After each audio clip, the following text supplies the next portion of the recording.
আবহাওয়া দপ্তরের তথ্য অনুযায়ী দিন যত এগোবে তাপমাত্রা ততই বৃদ্ধি পাবে। মূলত এই তাপমাত্রার মধ্যে রাস্তায় দাঁড়িয়ে খোলা আকাশের নিচে কাজ করতে হয় ট্রাফিকে কর্মরত কর্মীদের। এবার তাদের শরীর যাতে সুস্থ থাকে, তারা স্বাভাবিকভাবে যাতে সাধারণ মানুষকে পরিষেবা দিতে পারে সেই কথা মাথায় রেখে এদিন অভিনব উদ্যোগ নিল রানাঘাট জেলা ট্রাফিক পুলিশ। মূলত তাদের সুস্থতা রাখার তাগিদেই একটি বড় ছাতা, জলের বোতল, মুখ মোছার জন্য একটি ছোট্ট রুমাল সহ একাধিক দ্রব্য ট্রাফিক কর্মীদের হাতে তুলে দেওয়া হলো।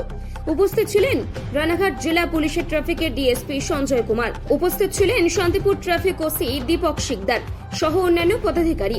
এদিন শান্তিপুর থানা এলাকার মোট 28 জন ট্রাফিক কর্মীকে এই দ্রব্য সামগ্রী বিতরণ করা হয়। স্বাভাবিকভাবেই ট্রাফিক জেলা পুলিশের এই উদ্যোগকে সাধুবাদ জানিয়েছে কর্মরত কর্মীরা।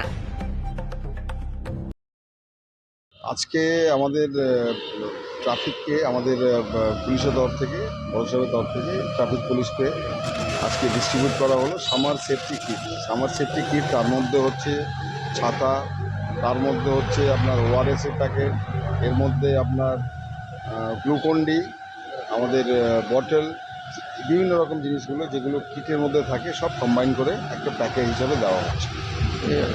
দিন যত গরম তো বাড়বে, সেক্ষেত্রে আলাদা কোনো আর কিছু ব্যবস্থা করুন তো ট্রাফিক ওদের তো রোদের ভেতরেই কেটে করতে হবে। যেহেতু ট্রাফিকের ডিউটিটা মেনলি রোডের উপরই হয়, ঠিক আছে, আর এখন এই স্কচিং হিট ওয়েদারে যেখানে মেনলি টেম্পারেচার 36 থেকে 37 ডিগ্রির মতন থাকছে এখন আপাতত, এই সময়টি ট্রাফিক পুলিশের জন্য দেওয়া হয়েছে যাতে ওরা আরও ভালো করে ডিউটিটা করুক, আরও ভালোভাবে পরিষেবাটা দিক, মানুষের প্রাণ ক্ষতি না হয়, ঠিক আছে, আর যাতে ইনসিডেন্ট আর অ্যাক্সিডেন্ট আমাদের শান্তিপুর অঞ্চলের মধ্যে যাতে আমরা কমিয়ে ফেলি, এর জন্য এগুলো। স্যার, এই গরমে ডিউটির ক্ষেত্রে কি একটা আলাদা কিছু ব্যবস্থা নেওয়া হয়েছে? কারণ প্রচুর গরম, সেখানে কতক্ষণ ডিউটি? হ্যাঁ, ডিউটির জন্যে তো আমরা কদিন আগেই যে একটা এখানে প্রোগ্রাম করা হলো আপনাদেরকে সবাইকে নিয়ে। তার মধ্যে আমরা আমাদের ওসি ট্রাফিকের তরফ থেকে আমি নিজেও এটা আপনার ওআরএসের প্যাকেট সবার মধ্যে ডিস্ট্রিবিউট করা হয়েছিল। এগুলো করা হয় আমাদের সাধারণ সময়সীমার কথা বলছি। হ্যাঁ, ডিউটির সময়সীমার মধ্যেও আমরা এগুলো ডিস্ট্রিবিউট করি, ঠিক আছে।